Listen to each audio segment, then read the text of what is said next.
Climb a ridge above Glen Affric in the right week of autumn, and you'll see something that shouldn't exist according to most maps of Scotland. Not heather, not bare hillside, trees. Ancient-looking Scots pines with broad, wind-sculpted crowns, spreading across slopes that have been officially classified as treeless for 300 years. From a distance, in low autumn light, the needles turn a deep blue-green that no commercial plantation ever quite manages, because no commercial plantation is built from genetics this old. They're not old. Most of them were planted in the last 2 decades. But they're descended seed by seed from pines that have stood in this glen since before Scotland had a name. 1,000 years ago, roughly a fifth of Scotland was covered in forest. The tail end of the Caledonian Forest, a wilderness of Scots pine that once spread across 1.5 million hectares of the Highlands, home to wolves, lynx, and wild cattle. By the 1950s, surveys found just 1% of that original forest left, scattered across roughly 80 isolated fragments, most of them smaller than a few hundred hectares apiece. Not declining, not threatened, functionally gone. Since 1989, more than 2 million trees have gone into the ground to bring it back. No one told the pines this glen was supposed to stay empty. They just kept doing what Scots pines have always done, given the chance. Dropping seed, building soil, spreading slowly across ground that hadn't held a forest in 3 centuries. Scotland's deforestation wasn't a single event. It was 6,000 years of accumulated pressure, with no single villain. The forest's first major contraction happened naturally. Around 6,000 years ago, the climate turned wetter, and peat bogs swallowed sections of woodland that couldn't adapt fast enough. But from there, the story becomes entirely human. Bronze Age and Iron Age communities cleared trees for farmland. Medieval shipbuilders felled pine for vessels. The demands of war and industry chipped away at what remained through the centuries that followed. Then came the part of the story most people actually know. Through the 18th and 19th centuries, Highland landowners cleared entire glens of people to make way for sheep, in a campaign of forced eviction that became known as the Highland Clearances. Families who had farmed the same valleys for generations were given weeks, sometimes days, to leave. Roofs were burned so nobody could return. The sheep that replaced those communities grazed every pine seedling down to nothing before it had a chance to grow. When sheep farming eventually declined, landowners switched to managing the hills for deer stalking, a profitable Victorian sport that required keeping deer numbers artificially high, and deer, with no wolves left to hunt them, did exactly what sheep had done. They ate the forest's future, one seedling at a time, for over a century. The last wolf in Scotland is generally said to have been killed in 1743. By the 1950s, the Caledonian Forest existed in name only, scattered across roughly 80 fragments, most isolated from each other by miles of grazed, treeless hillside, too far apart for seeds, pollen, or wildlife to move naturally between them. A pine forest that can't exchange genetics or species with its neighbors isn't really one forest anymore. It's 80 separate museums, each slowly running out of road on its own. Here's what almost nobody understands about why a deforested landscape doesn't just heal itself once the cutting stops. Scotland stopped actively destroying its forests decades before anyone started rebuilding them. In that gap, nothing grew back. Not because the soil was poisoned, not because the climate had changed beyond recovery, but because of deer, hundreds of thousands of them, eating every pine seedling that dared to sprout before it reached knee height. The numbers are stark. Pine regeneration only succeeds reliably below roughly 5 red deer per square kilometer. Across most of the Highlands through the 20th century, densities ran far higher, in places 10 times higher, maintained deliberately for sport stalking, with no wolf or lynx left in Britain to bring the numbers down naturally. At those densities, a hillside can look completely healthy from a distance, while not a single new tree survives long enough to matter. A forest doesn't need humans to plant it. It needs humans to stop something else from eating it first. This is the insight that founded Trees for Life in the 1980s. Restoring the Caledonian Forest wasn't primarily a planting problem. It was a fencing and deer management problem. You could scatter 1 million pine seeds across the highlands and get nothing for it if the deer density stayed where it was. The actual work was building deer fences across miles of brutal terrain, often by hand, in weather that turns from sun to rain within the hour. Negotiating with neighboring estates over culls, maintaining fences for years before a single sapling could survive on its own. None of it was the part anyone photographs for a charity newsletter. Planting trees was almost the easy part. Keeping them alive long enough to become a forest again was the project. In August 2008, Trees for Life bought Dundreggan for £1.65 million, a 4,100-hectare estate in Glenmoriston that had spent generations as sheep pasture and deer stalking ground, the kind of land most people would look at and see nothing worth saving. It became the organization's flagship site, and also its proof of concept. If the model worked anywhere, it had to work here, on ground that had been actively managed against forest regrowth for over a century. The work started with fencing, large sections of the estate enclosed to keep deer numbers low enough for seedlings to survive their first vulnerable years. Then came planting. Not commercial conifer rows, but native Scots pine, birch, rowan, juniper, aspen, species selected to rebuild something closer to what had grown there before the clearances, before the sheep, before 6,000 years of accumulated pressure. Seeds were collected by hand from the nearest surviving fragments, so the new trees would carry the same genetic adaptations to that specific stretch of highland soil and weather. What happened next surprised even the people running the project.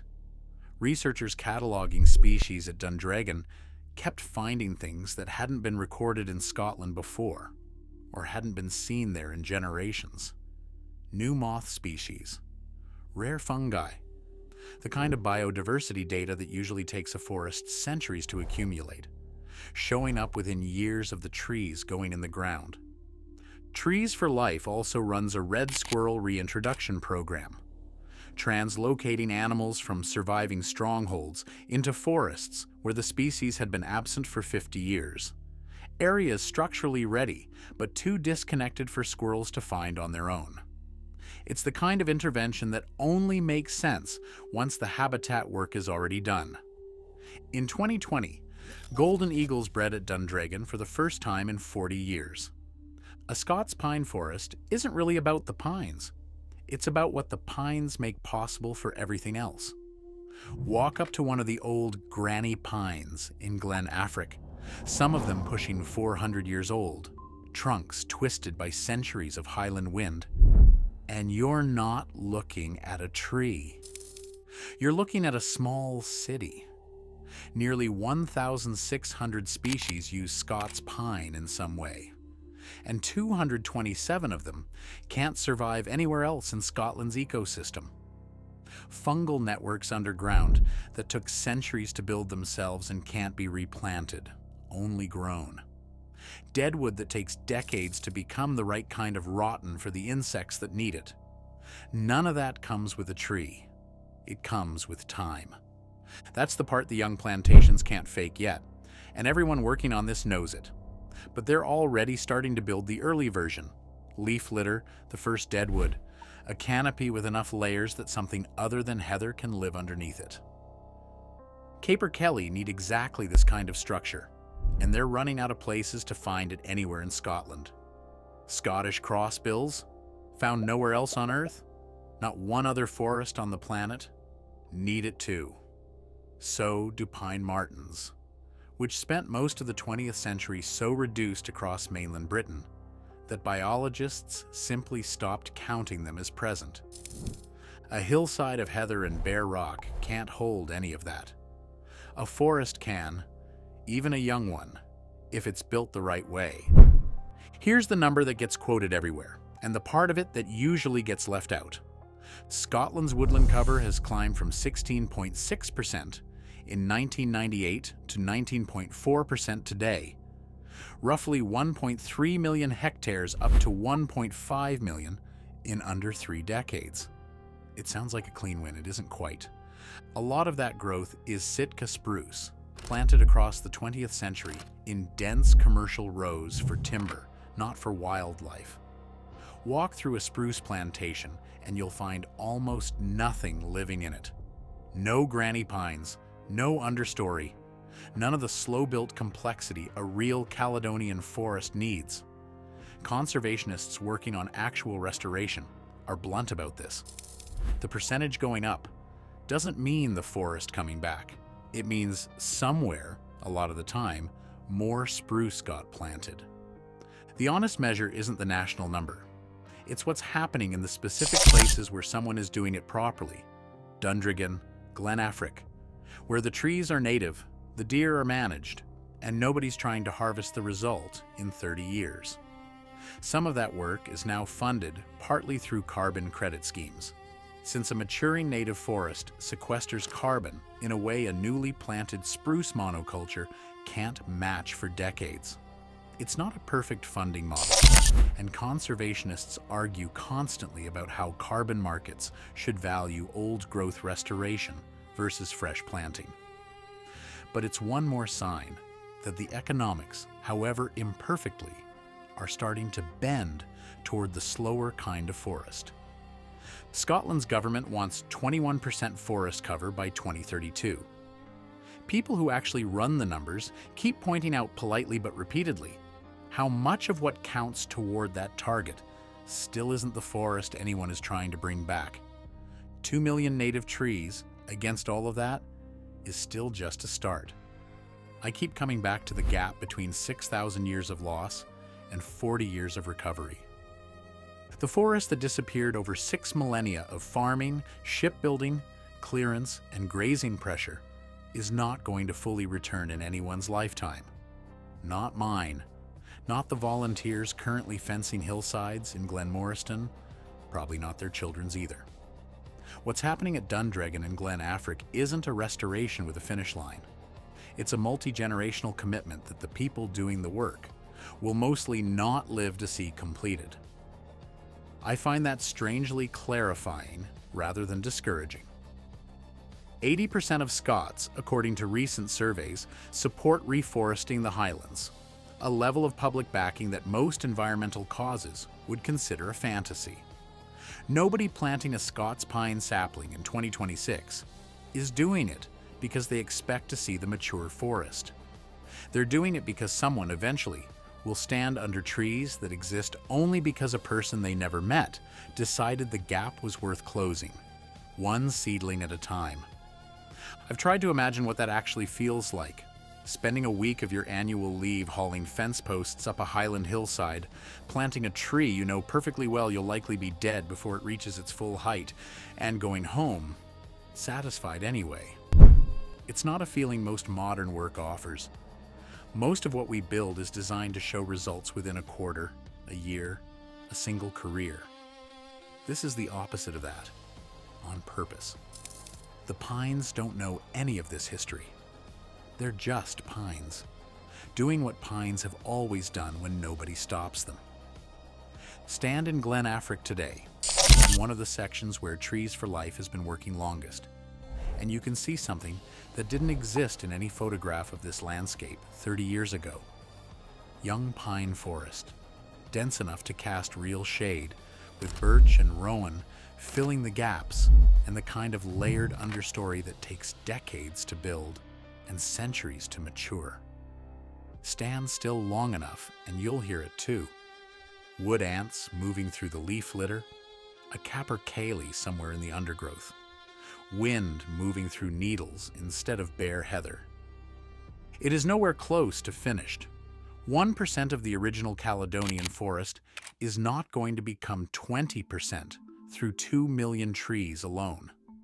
The deer fences have to keep holding, the funding has to keep coming, and somebody, every single year for the foreseeable future, has to keep doing the unglamorous work of managing a landscape back towards something it hasn't been in 300 years. But the eagles came back. The moths nobody had recorded showed up on their own. The forest, given an actual chance, remembered exactly what to do. If you want to find the places attempting the longest, slowest comebacks on the planet, the ones measured in generations instead of years, that's exactly what this channel covers every week. Stories where the timeline itself is the whole point. Next week, a different forest, a different country, and a restoration project that's already outlived the people who started it.